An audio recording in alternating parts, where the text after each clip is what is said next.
You're listening to Rock Talk with Mitch Lafon. Rock Talk. Welcome to this episode of Rock Talk with Mitch Lafon. I, of course, am your host, Mitch Lafon, and this is my very first ENCORE presentation. I have been asked over and over and over again, when did you interview Boy George, and also, why did you interview Boy George? Well, the when and the why. It was August of 2018, and Boy George and Culture Club were in Montreal for the Strangers in the Night charity event in support of the women's shelter on the West Island here in Montreal, Lymphoma Canada, and Miriam Foundation. Also, the band in October of 2018 had an album coming out called Life, and so we discussed that as well. The interview was originally slated for about 20 minutes, but scheduling delayed it, and we ended up with about 10 or 12 minutes of content. But I certainly enjoyed it. Now, the show, Strangers in the Night, and you can check it out, strangersinthenight.ca, the charity event. In fact, it is happening again this year, 2019, with Keifer Sutherland, Simple Plan, and Sheila E performing. It'll take place August 24th, 2019. So do head over to strangersinthenight.ca. It, of course, does support those charities that I mentioned, and it's an incredibly fun event. Anyway, so I got to go last year to the show in Montreal, August 25th. Gene Simmons' birthday, Rob Halford's birthday, and is it Michael Jackson's birthday as well? I believe so. Anyway, and I got to see Culture Club perform for the very, very first time of my life, and I have to say, and this is where I can use the word properly, it was absolutely delightful. It was a really a fun event. No pretension, no expectations, just a band and some fans having a great night of just merriment. Can we say that? Anyway, so here is, because people have been asking, where can I find this Boy George interview? I am just going to do it as a standalone.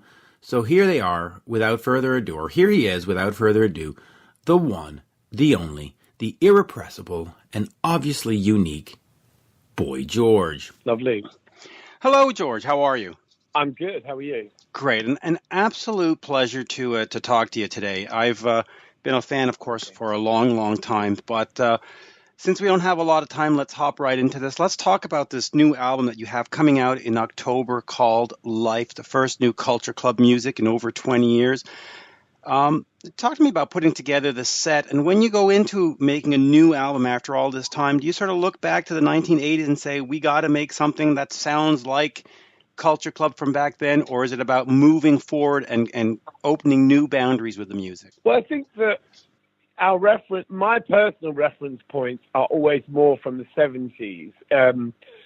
And I actually think Culture Club were a little bit of an anachronism in the 80s anyway, because, I mean, when you play, I mean, obviously the way we looked, I guess, was very 80s, big hair, lots of makeup and all of that, but if you play bands like OMD or Flock of Seagulls or even Duran Duran, I think they got more in common than we do with them, because we were kind of like, a sort of patchwork quilt of so many things, growing up, glam rock, punk rock, soul music, the 70s was a decade that kind of gave you so much, from, as I say, glam rock to punk to disco to electro. And that's kind of was our sort of training ground. So I think that we ended up being just a bit, like a red sock in a white wash or something. I think that we weren't necessarily that definably 80s. And so when I go back to making a record or when I'm writing a song, I'm always just trying to write a great song. And I think that always works, whether it's, all the things when I go and see a band, it's the songs I care about. I don't necessarily fixate on much more. You know what I mean? So my favorite, it's all about songs for me. What's the song? The melody, the lyrics, the sort of message of the song. And then everything else is kind of additional, really.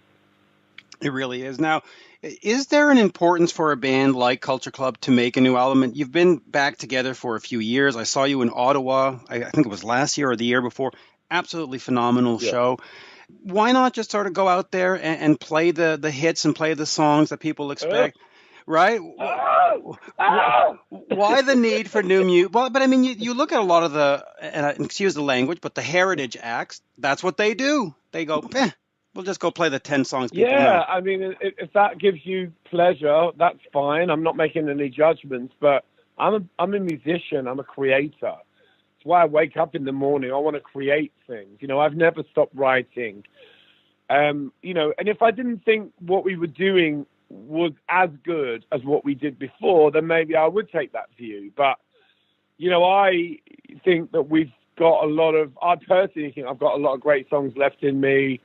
And the other night I went to see Rod Stewart, and it was like a real jolt for me because, you suddenly remember like all those amazing songs, but that's what you want to do as an artist. You want to create more of that. Do you know what I mean? And I guess the audience will let you know whether you're succeeding. I mean, you can't have. We're not going out there trying to have the career that we had 20 years ago, 30 years ago. But I still think that listen, no one's writing songs anymore. So in that way, we're unique. You listen to what's on the radio; it's very formulaic. There's a formula way of writing songs now, and what we do is quite old-fashioned, but it sort of sounds kind of refreshing, because, I grew up on great songs, whether it's Bowie or Tom Petty or Nina Simone or whoever, I love a great song, and that's never changed. So for me, the album is about continuing that kind of process, trying to say something new and interesting, trying to get people to feel something. I think that's the key. Yeah, it really is. You know what I mean? You want the audience to feel something. I mean, that to me is more interesting than anything else. How do you go out on stage and perform and connect emotionally with the audience, make them feel part of the experience, not alienate them, but kind of embrace them. And when you're doing new material, it's quite helpful to explain what it's about. This is what this is about. And I think that really helps, rather than sort of embarrassingly saying, oh, it's a new song, I hope you're not all going to hate us. I don't take that view. I'm like, this is a good song. I'm really proud of it, and I'm playing it for you. Yeah, and I'm very much looking forward to seeing these here on August 25th in Montreal. Just talk to me about. Just to add to that, this is a new song, and if you're really well behaved, I'm going to sing "Do You Really Want to Hurt Me?" Yeah, see, that's the way to do it. But let me talk to you about the album's title here. It's Boy George and Culture Club. Why the added Boy George? I mean, I think most of us sort of know that Culture Club is, Boy George and the rest of the guys. Why that added sort of "and" with it on this one? I don't know. I'm probably very conceited. Yeah, well. Know the answer to that. Well, probably not. Clearly, I think I'm more important than everybody else. Well. I mean, I think for me, I haven't really stopped working in the last kind of 20 years. I've been out there as a DJ. I've been out there doing solo stuff. And I've worked really hard to kind of promote who I am. So I just want to make sure people know I'm in the band. It's more of that. Sometimes people say, oh, you remember Culture Club tried to reform without me? Yeah. And that didn't last very long. Yeah. People have said to me, oh, you in, is it with Boy George? Is he in the band? So this way around, it just makes it really clear that I'm with the band. And, it doesn't take anything away from them. I think it just adds another dimension. So that's probably why, I think. And it makes sense. Now, you, of course, have been active as a solo artist. You know, the last album, This Is What I Do, in 2013, Ordinary Alien, Yum Yum, and goes all the way back. You've never stopped. Yeah. Now that you're re-recording with Culture Club, do you put that aside, or do you think, okay, we've done this one, now 2019 will be for me? How do you sort of see the solo career moving forward, and musically, how do you see that sort of going for you? I'll always make my own records because my own records have a different type of frequency. You know, it's just a different energy. And that allows me to enjoy Culture Club. Do you know what I mean? You know, you said earlier, why don't we just go out and play the hits? Well, that wouldn't be satisfying for me. You know, so if Culture Club is going to exist, it has to exist as much now as it did, you know, as a kind of, as a nostalgia thing. There has to be a reason for us to go out and play.